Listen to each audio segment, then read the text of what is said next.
13 दिसंबर 2001 की सुबह दिल्ली के लिए एक आम सुबह थी। रोज की तरह आज भी पार्लियामेंट में नेताओं की दलीलें चल रही थी। तमाम जर्नलिस्ट पार्लियामेंट के बाहर खड़े होकर देश में चल रहे मुद्दों को डिस्कस कर रहे थे। पार्लियामेंट की सिक्योरिटी भी ठंड में तेज धूप का मजा ले रही थी। हर चीज रोज की तरह नॉर्मल चल रही थी। किसी को नहीं पता था कि आज लोकतंत्र के मंदिर में कुछ बड़ा होने वाला है, इतना बड़ा कि पूरे देश में हड़कंप मचने वाला था। आने वाले पल से अनजान पार्लियामेंट के अंदर दोनों भवन में ताबूत घोटालों को लेकर सरकार और विपक्षी पार्टियों के बीच तीखी बहस चल रही थी। तर्कों के साथ शुरू हुई संसद की कार्यवाही अब जोरदार हंगामे में बदल चुकी थी। स्थिति को बेकाबू होता देख स्पीकर 40 मिनट के लिए सदन को पोस्टपोन कर देते हैं, जिसके बाद प्राइम मिनिस्टर अटल बिहारी वाजपेयी और लोकसभा में ऑपोजिशन की लीडर सोनिया गांधी का काफिला अपने सरकारी आवास की ओर निकल पड़ता है। कई बड़े मंत्री और लीडर घर चले जाते हैं, पर अभी भी पार्लियामेंट के अंदर कई बड़े मिनिस्टर्स मौजूद थे, जिनमें होम मिनिस्टर लाल कृष्ण आडवाणी और सुषमा स्वराज समेत 200 से अधिक मेंबर्स शामिल थे। संसद में मौजूद सभी मेंबर्स में कोई अभी भी सदन में बैठकर अपने कलीग से डिस्कशन कर रहा था, तो कोई कैंटीन और लाइब्रेरी में वक्त गुजार रहा था। किसी को आने वाले पल की जरा भी भनक नहीं थी। इन्हीं सबके बीच वाइस प्रेसिडेंट कृष्णकांत जी भी संसद को छोड़कर अपने सरकारी आवास की ओर निकलने के लिए तैयार थे। उनके इंतजार में बिल्डिंग के गेट के बाहर कई गाड़ियां लाइन से खड़ी थी। संसद के गार्ड्स की नजर वाइस प्रेसिडेंट कृष्णकांत जी की ओर थी, जो गेट नंबर 11 की ओर तेजी से बढ़ रहे थे। कृष्णकांत जी को आता देख सभी गार्ड्स अपनी अपनी पोजीशंस ले लेते हैं, लेकिन तभी 11:40 पर एक सफेद रंग की एम्बेसडर कार तेजी से पार्लियामेंट के अंदर आती हुई दिखाई देती है। वैसे तो किसी आम गाड़ी या इंसान का बिना परमिट पार्लियामेंट के अंदर आना मना है। पार्लियामेंट तक आने के लिए कई जगह चेक पॉइंट्स बने हुए हैं, लेकिन चालाकी और छल की मदद से गाड़ी आसानी से पार्लियामेंट की दहलीज को लांघ गई। इजी एंट्री के लिए गाड़ी के ऊपर लाल रंग की बत्ती लगी थी। साथ ही गाड़ी के विंडशील्ड पर होम मिनिस्ट्री का स्टिकर लगाकर वीआईपी एंट्री ली गई थी। संसद के अंदर आने तक किसी ने इस गाड़ी पर शक नहीं किया, लेकिन जब गाड़ी पार्लियामेंट के अंदर घुसते ही अपनी स्पीड को और तेज कर गेट नंबर 1 की ओर तेजी से बढ़ने लगती है, तो सीआरपीएफ कांस्टेबल कमलेश कुमारी ने गाड़ी को तेजी से बढ़ता देख कुछ अनयूजुअल नोटिस किया। कमलेश कुमारी ने हाल ही में पार्लियामेंट की सिक्योरिटी के लिए काम करने वाली ब्रावो कंपनी को ज्वाइन किया था। जिस वक्त गाड़ी पार्लियामेंट में एंट्री लेती है, तब कमलेश कुमारी सिक्योरिटी राउंड के लिए निकली थी। गाड़ी की रफ्तार और डायरेक्शन को देखकर उन्हें थोड़ा शक हुआ। अपने शक को कंफर्म करने के लिए कमलेश कुमारी ने foreign watch and watch staff JP Yadav को गाड़ी को रोककर चेक करने को कहा, लेकिन गाड़ी इतनी रफ्तार में थी कि उसे रोक पाना मुश्किल था, जिस कारण कमलेश कुमारी गाड़ी को रोकने के लिए उसकी तरफ भागी और अपने आर्म्स को खोलकर उसे रोकने की कोशिश करने लगी। गाड़ी में बैठे आतंकियों को यह देखकर कुछ समझ नहीं आया और कंफ्यूजन में गाड़ी वाइस प्रेसिडेंट के कॉन्वॉय से टकरा गई। इस वक्त तक वाइस प्रेसिडेंट कृष्णकांत जी बाहर आते आते किसी काम की वजह से वापस पार्लियामेंट के अंदर चले गए थे। वाइस प्रेसिडेंट के कॉन्वॉय से टकराने के बाद गाड़ी पार्लियामेंट के ही एक गार्डन में जाकर रुक गई, जहाँ एक गार्डनर मौजूद था। खुद को बचाने के लिए वो वही पास में ही छुप गया, लेकिन गाड़ी में मौजूद आतंकियों ने उसे देख लिया था, जिस कारण वो जैसे ही गाड़ी से बाहर निकले, उन्होंने सबसे पहले कमलेश कुमारी और फिर गार्डनर देशराज को अपना निशाना बनाया। सभी टेररिस्ट के पास AK-47 राइफल्स, ग्रेनेड लॉन्चर्स और हैंडगन मौजूद थी। इनकी तैयारी से अनजान जेपी यादव भी उन्हें रोकने के लिए उनकी ओर बढ़े, लेकिन जेपी यादव भी खुद को बचाने में असमर्थ रहे और अपनी जान गंवा दी। हालांकि अपने साहस का परिचय देते हुए इन्होंने अपनी आखिरी सांस लेने से पहले पार्लियामेंट के इमरजेंसी अलार्म को बजाकर सभी को चेतावनी दे दी थी, जिस कारण पार्लियामेंट में मौजूद सभी सिक्योरिटी पर्सनल्स हरकत में आ गए। प्लान में शामिल हर आतंकी के पास एक बैकपैक मौजूद था, जिसमें ग्रेनेड्स के साथ कई तरह के हथियार मौजूद थे। अटैक करने के बाद आतंकियों का पहला टारगेट पार्लियामेंट की लॉबी में एंट्री कर सभी सांसदों को हॉस्टेज बनाने का था, जिसके लिए उन्होंने लगातार हवाई फायरिंग करनी शुरू कर दी। पूरा पार्लियामेंट गोलियों की तड़तड़ाहट से सहम उठा। संसद में मौजूद मेंबर्स को बाहर की आवाज तो सुनाई दे रही थी, पर कोई इन्फॉर्मेशन न होने के कारण उन्हें बाहर का हंगामा हमेशा की तरह विपक्षी पार्टी का प्रोटेस्ट लगा। लेकिन वो वक्त दूर नहीं था जब सभी मेंबर्स के बाहर की सिचुएशन को जानने के बाद होश उड़ने वाले थे। ये वही वक्त था जब संसद में मौजूद parliamentary affair minister Pramod Mahajan के फोन की घंटी बजती है। फोन को उठाते ही प्रमोद महाजन के होश उड़ जाते हैं। 2 मिनट के लिए तो उन्हें विश्वास ही नहीं होता कि पार्लियामेंट पर अटैक हुआ है, वो भी टेररिस्ट अटैक। इन्फॉर्मेशन मिलते ही प्रमोद महाजन सभी मेंबर्स को अटैक की खबर देते हैं, जिसके बाद संसद में हंगामा मच जाता है। हर कोई डर से सहमा हुआ होता है। पार्लियामेंट की सिक्योरिटी में लगी पार्लियामेंट सिक्योरिटी सर्विसेज अपना पहला कदम उठाते हुए बिल्डिंग की सभी खिड़कियों और दरवाजों को बंद कर देते हैं। कमलेश कुमारी और जेपी यादव को मारकर सभी टेररिस्ट 2 और 3 के ग्रुप में बंटकर तेजी के साथ गेट नंबर 5 की ओर बढ़ते हैं, जहां से प्राइम मिनिस्टर का आना जाना होता था। इस गेट के एक्सेस के साथ आतंकी सीधे पार्लियामेंट के अंदर आ सकते थे, लेकिन यहाँ मौजूद सिक्योरिटी को जेपी यादव के कारण पहले ही इंफॉर्मेशन मिल चुकी थी और उन्होंने यहाँ के दरवाजे को बंद कर दिया था, जिस कारण आतंकी बौखला गए और लगातार फायरिंग करते हुए दूसरे गेट की ओर बढ़ने लगे। लेकिन यहाँ इन आतंकियों पर पहले से ही घात लगाए बैठे सीआरपीएफ कांस्टेबल संतोष कुमार ने एक एक करके सभी को छलनी कर दिया। कांस्टेबल कुमार ने पहले 2 आतंकियों पर निशाना साधा और फिर तीसरे को टारगेट किया, लेकिन अपने बचाव में तीसरे आतंकी ने लगातार कांस्टेबल कुमार पर अपनी AK-47 से वार करने की कोशिश की, पर एग्जैक्ट लोकेशन पता न होने के कारण इसका कोई फायदा नहीं हुआ, जिसके बाद कांस्टेबल कुमार की तीसरी गोली से आखिरी आतंकी भी मारा जाता है। इस वक्त तक 3 आतंकी खत्म किए जा चुके थे, पर अभी भी 2 टेररिस्ट जिंदा थे और दोनों लगातार फायरिंग करते हुए अलग अलग गेट्स की ओर बढ़ रहे थे।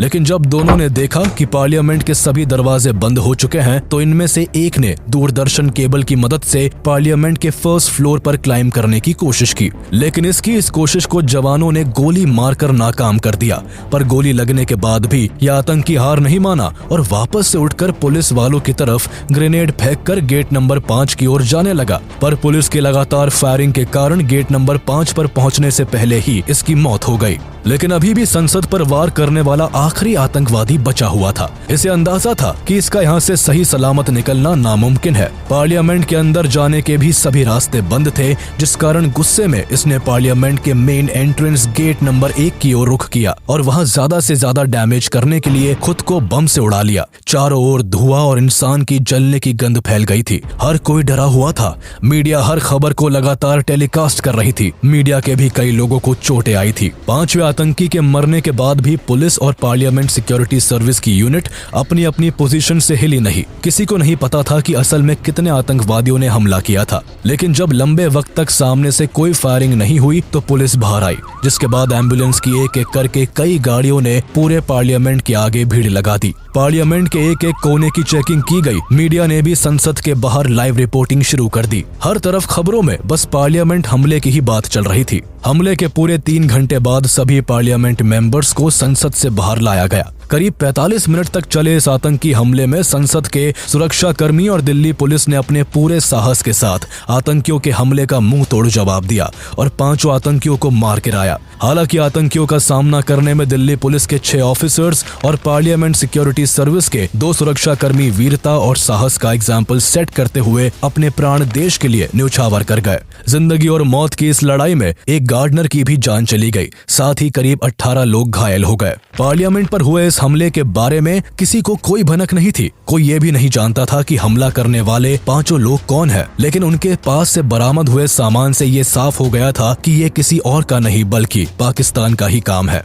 सभी टेररिस्ट के पास मौजूद बैग्स में अच्छी मात्रा में ड्राई फ्रूट्स मिले, जो इन्होंने सांसदों को हॉस्टेज बनाने के बाद के लिए रखे थे। इनका मकसद पार्लियामेंट के अंदर बैठकर हॉस्टेजेस के जरिए भारत सरकार से अपनी डिमांड को मनवाने का था। इन्वेस्टिगेशन में इनके द्वारा लाई गई एम्बेसडर कार में करीब 30 किलो एक्सप्लोजिव मिला, जिससे ये साफ हो गया था कि ये गाड़ी को पार्लियामेंट के अंदर लेकर जाने वाले थे और वहाँ इन एक्सप्लोजिव्स का इस्तेमाल करते। आतंकवादियों ने इस अटैक को भले ही 13 दिसंबर 2001 को अंजाम दिया था, लेकिन इस अटैक की प्लानिंग काफी समय पहले से चल रही थी। दरअसल 24 दिसंबर 1999 को इंडियन एयरलाइंस फ्लाइट 814 को आतंकवादियों ने हाईजैक कर लिया था, जिसके बाद प्लेन को दिल्ली की जगह अफगानिस्तान ले जाया गया।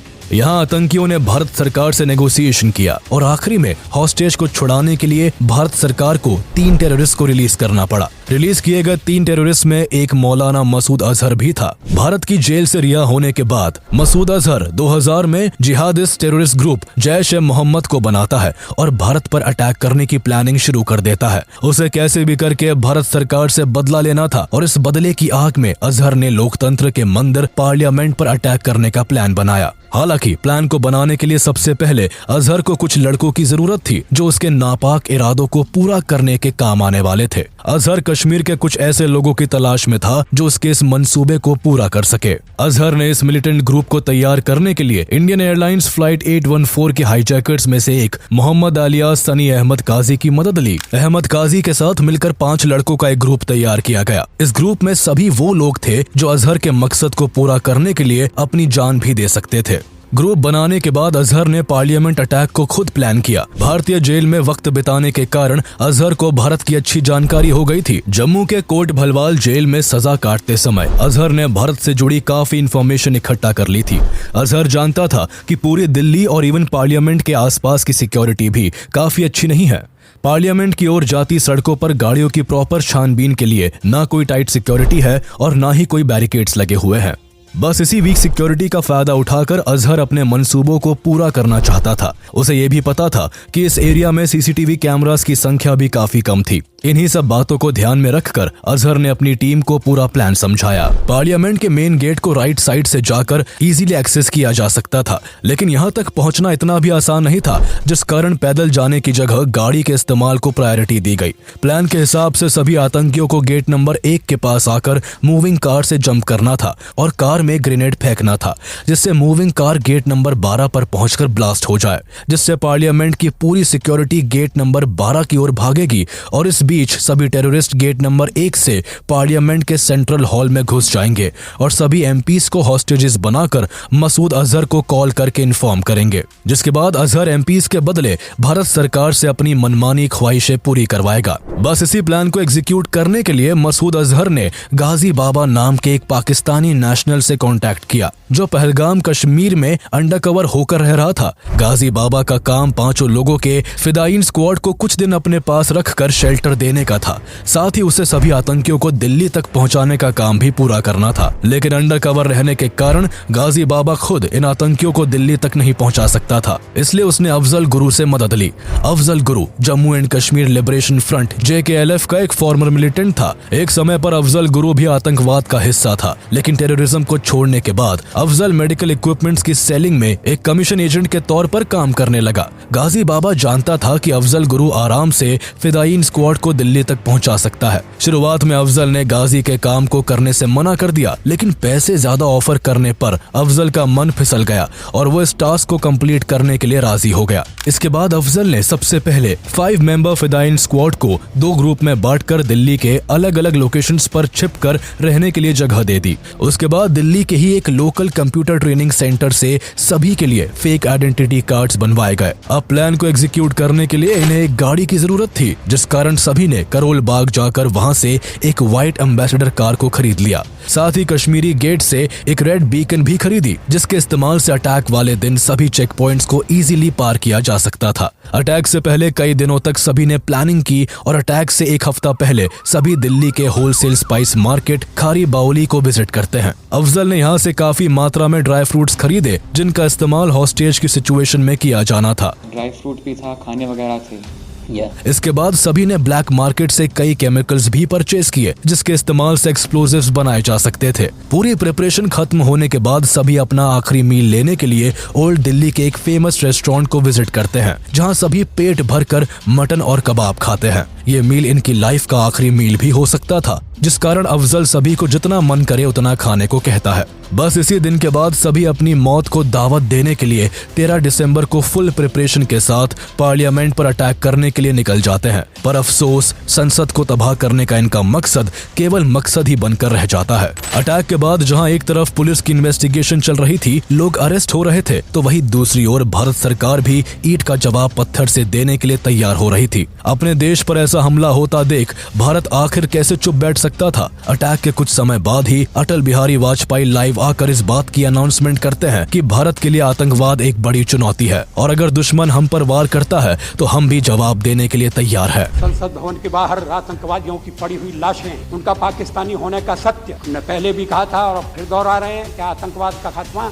हम अपने बल पर करेंगे। पीएम की इस शॉर्ट स्पीच के साथ ही होम मिनिस्टर एल.के. आडवाणी ने भी साफ शब्दों में कहा था कि भारतीय संसद को चोट पहुंचाने का काम पाकिस्तानी टेररिस्ट ऑर्गेनाइजेशन लश्कर-ए-तैयबा और जैश-ए-मोहम्मद ने एक साथ मिलकर किया है और ये ऑपरेशन पाकिस्तान की ISI के गाइडेंस में किया गया है। अटैक करने वाले 5 टेररिस्ट पाकिस्तान के रहने वाले हैं। भारत इस अटैक को हल्के में नहीं लेगा और दुश्मन को मुंह तोड़ जवाब दिया जाएगा।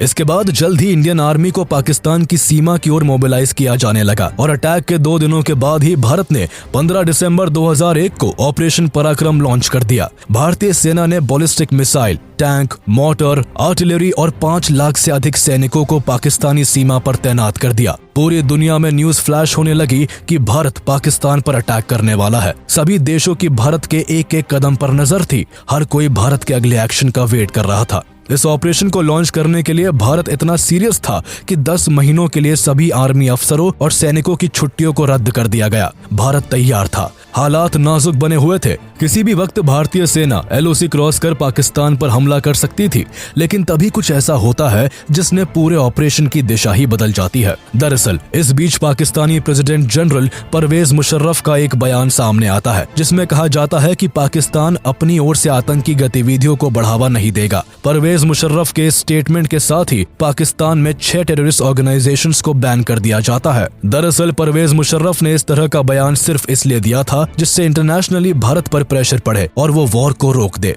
मुशर्रफ के बयान से ऐसा लगा जैसे वो भारत से वॉर नहीं बल्कि दोस्ती चाहता है, लेकिन आने वाले सालों में ये बात भी गलत साबित हुई। मुशर्रफ के स्टेटमेंट के बाद भारत पर वॉर को रोकने का प्रेशर बना हुआ था, जिस कारण वॉर की पूरी तैयारी होने के बाद भी पाकिस्तान की सोची समझी चाल के कारण भारत को वॉर रोकना पड़ा। जिसके बाद अटल बिहारी वाजपेयी ने एक स्टेटमेंट रिलीज करते हुए वॉर पर क्लैरिटी देते हुए कहा कि भारत पाकिस्तान पर कोई अटैक नहीं करेगा। पीएम के स्टेटमेंट के साथ ही सेना को अपना कदम रोकना पड़ा और फाइनली अक्टूबर 2002 में भारत की ओर से ऑपरेशन पराक्रम की समाप्ति की घोषणा की गई। इस ऑपरेशन के जरिए पाकिस्तान को इतना तो समझ में आ गया कि भारत आतंकवाद को ना शरण देता है और ना सहता है, फिर चाहे उसके लिए जंग ही क्यों ना करनी पड़े। भारत ने पाकिस्तान पर अटैक तो नहीं किया, लेकिन भारत के लिए पार्लियामेंट अटैक में जिम्मेवार हर एक मुजरिम को सजा देना जरूरी था। भारत के पार्लियामेंट पर अटैक की खबर पूरी दुनिया में आग की तरह फैल चुकी थी। हमला बड़ा था, इसलिए इन्वेस्टिगेशन भी बड़े लेवल पर शुरू की गई। दिल्ली पुलिस इस घटना की डिटेल इन्वेस्टिगेशन शुरू करती है। सबसे पहले पार्लियामेंट के हर एक एरिया को एग्जामिन किया जाता है। उसके बाद अटैक के लिए इस्तेमाल की गई कार के बारे में पता लगाया जाता है। कार के साथ प्रूफ के तौर पर पुलिस के पास आतंकियों के फोन भी मौजूद होते हैं, जिनमें पड़े सिम पुलिस के लिए बेहद मददगार साबित होते हैं। सिम और गाड़ी की बदौलत जल्द ही जैश-ए-मोहम्मद के 4 आतंकवादियों को पोटा कानून के तहत गिरफ्तार कर लिया जाता है। इन 4 लोगों में अफजल गुरु, उसका चचेरा भाई शौकत हुसैन गुरु, शौकत की पत्नी अफजान गुरु और DU के प्रोफेसर SAR गिलानी शामिल होते हैं। SAR गिलानी मूल रूप से कश्मीर के बारामुल्ला जिले के रहने वाले थे और उस वक्त दिल्ली यूनिवर्सिटी में अरबी भाषा के प्रोफेसर के तौर पर पढ़ाया करते थे। गिरफ्तारी के बाद आगे की जांच में ये साफ हो चुका था कि सभी आतंकी पाकिस्तान से थे। अटैक में पाकिस्तान की ISI का भी इन्वॉल्वमेंट था। भारत की जनता अटैक में शामिल लोगों के लिए फांसी की सजा की मांग कर रही थी, लेकिन पुलिस की कार्रवाई और कोर्ट के फैसले से पहले कुछ भी नहीं कहा जा सकता था। गिरफ्तारी के बाद पुलिस सभी आतंकियों को रिमांड पर ले लेती है। सभी पर मुकदमा चलाया जाता है, लेकिन सबूत के अभाव में एक लंबे ट्रायल के बाद शौकत की पत्नी अफजान को रिहा कर दिया जाता है। वही बाकी तीनों को दिल्ली के पोटा कोर्ट में फांसी की सजा सुनाई जाती है। वही 2003 में इस हमले के मास्टरमाइंड और जैश-ए-मोहम्मद के कमांडर इन चीफ गाजी बाबा को BSF ने श्रीनगर के नूर बाग इलाके में मार गिराया। पोटा कोर्ट से फांसी की सजा मिलते ही तीनों लोग दिल्ली हाई कोर्ट में चैलेंज करते हैं। गिलानी का केस उस समय सबसे फेमस और महंगे एडवोकेट राम जेठमलानी लड़ते हैं। इसका केस लड़ने के पीछे इस केस की पॉपुलैरिटी थी। अटैक के बाद गिलानी दिल्ली में काफी पॉपुलर हो चुका था। कई लोग गिलानी को सपोर्ट कर रहे थे, जिसके बाद 2003 में सबूतों के अभाव में गिलानी को भी छोड़ दिया जाता है। हालांकि शौकत और अफजल की फांसी अभी भी बरकरार थी, लेकिन बाद में सुप्रीम कोर्ट शौकत की फांसी की सजा को 10 साल की कठोर सजा में बदल देता है। वही अफजल गुरु को इस घटना का मुख्य आरोपी मानते हुए 20 अक्टूबर 2006 को फांसी की सजा देना तय किया गया। सुप्रीम कोर्ट के आदेश के बाद 20 अक्टूबर 2006 को अफजल गुरु को फांसी दी जानी थी। फांसी की तैयारियां पूरी की जा चुकी थी, पर फांसी से 7 दिन पहले इस घटना में एक रोचक मोड़ आता है। अफजल की फैमिली दिल्ली आकर प्रेसिडेंट APJ अब्दुल कलाम से मिलती है। इस मुलाकात से काफी चिंगारियां उठती है। मीडिया हर एक छोटी चीज को कवर करती है। शहीदों के परिवार इस मुलाकात से सख्त नाराज थे, जिस कारण स्थिति हाथ से निकल रही थी। लोग इस कदर भड़क उठे थे कि हमले में शहीद हुई कमलेश देवी के परिवार वाले अशोक चक्र लौटाए जाने की बात भी सामने रखते हैं। अफजल के परिवार वाले प्रेसिडेंट से मर्सी पिटीशन की गुहार लगाते हैं। इन सभी चीजों के चलते कलाम कोई कदम नहीं उठाते और अफजल के परिवार वालों की मुलाकात खराब जाती है। इसके बाद कई सालों तक अफजल की फांसी को लेकर मामला लटका रहता है, लेकिन 2013 में फांसी से केवल कुछ दिन पहले 3 फरवरी को प्रेसिडेंट प्रणब मुखर्जी अफजल की मर्सी पिटीशन को रिजेक्ट कर देते हैं, जिसके बाद फाइनली 9 फरवरी 2013 को सुबह 8 बजे अफजल गुरु को फांसी दे दी जाती है। अफजल की मौत के साथ ही पार्लियामेंट अटैक के सभी दोषियों को सजा दी जा चुकी थी। हालांकि इतनी सुरक्षा होने के बाद भी 5 आतंकवादियों का पार्लियामेंट पर अटैक करना एक बड़ा इंटेलिजेंस फेलियर था। इस हमले के बाद भारत को अपनी सुरक्षा को पुख्ता करने के लिए मजबूर होना पड़ा। पार्लियामेंट की सुरक्षा को और सख्त किया गया। अब पार्लियामेंट में अंदर जाने के लिए हर व्यक्ति को पहले से अधिक जांच से गुजरना पड़ता है। इस हमले के लिए दिल्ली के अंदर ही बैठकर कई लोग महीनों से प्लानिंग कर रहे थे, लेकिन इंडियन इंटेलिजेंस एजेंसी इस हमले को भांप नहीं सकी। ये बेहद अफसोसजनक था।